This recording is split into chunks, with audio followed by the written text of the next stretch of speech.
പറയാനില്ല, ഈ നിമിഷം ധന്യമാണ് അല്ലേ. So thank you so much for the song. ഇനി മാത്രം നമുക്ക് മൈജിയുടെ വാല്യൂ ആഡഡ് സർവീസിലേക്ക് പോകാനായിട്ടുണ്ട്. ഒപ്പം ഇവിടെ കൂടി നിൽക്കുന്നവർക്കുള്ള അതിൽ നിന്നും തിരഞ്ഞെടുക്കുന്ന ഒരു ഭാഗ്യശാലിക്കുള്ള സമ്മാനമുണ്ട്. അതുകൂടാതെ കുറച്ച് സമയം കൊണ്ട് ഞങ്ങൾ ഇവിടെ നിങ്ങൾ അങ്ങോട്ട് പോയ ഗ്യാപ്പിൽ നമ്മളൊരു സർപ്രൈസ് ഗസ്റ്റ് ഒക്കെ നമുക്ക് ഇവിടെ കിട്ടിയിട്ടുണ്ടായിരുന്നു. അല്ല, ഒരു കൂട്ടത്തിൽ നിന്ന് ഒരാളെ നമുക്ക് കിട്ടിയിട്ടുണ്ടായിരുന്നു. ഗസ്റ്റ് അല്ല, ഗിബിയ. യെസ് മാത്തുക്കുട്ടി, നമ്മൾ മൈജി ഒരുക്കുന്ന വാല്യൂ ആഡഡ് സർവീസസിൽ ഏറ്റവും ആദ്യം ബമ്പർ, വിഷു ബമ്പർ അങ്ങനെയൊക്കെ ഒരുക്കാറുണ്ട്. അപ്പൊ അതിലെ വിജയികൾ ഇവിടെ എത്തിയിട്ടുണ്ട്.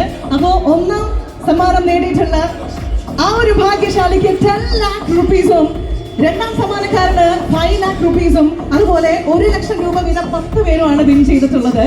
അപ്പൊ നമുക്കൊരു കാര്യം ചെയ്യാം, 1 ലക്ഷം വീതം നേടിയിട്ടുള്ള ആ വിന്നേഴ്സിനെയാണ് ഞാൻ ഇതിലേക്ക് ഇൻവൈറ്റ് ചെയ്യുന്നത്. ലെറ്റ് മീ വെൽക്കം കമലാക്ഷി മാം. കമലാക്ഷി മാം ഇവിടെ എത്തിയിട്ടുള്ള 1 lakh നേടിയിട്ടുള്ള ഭാഗ്യശാലികൾ. ഏത് പാട്ടും ഞങ്ങളുടെ മുഴുവൻ യുവത്വത്തിന് ജ്വലിപ്പിച്ച് നിർത്തിയ ഗായകനാണ്. ഇപ്പോഴും ഞാനൊക്കെ ഇടയ്ക്ക് കാനഡയ്ക്ക് നിലാവിൻ്റെ നീലഭസ്മ കുറിയണിഞ്ഞവളെ കാതിലോല കമ്മലിട്ട് കുണുങ്ങി നിൽപ്പവളെ ഏതപൂർവ തപസ്സിനാൽ ഞാൻ സ്വന്തമാക്കി രാഗലോല പരാഗ സുന്ദര ചന്ദ്രമുഖബിംബം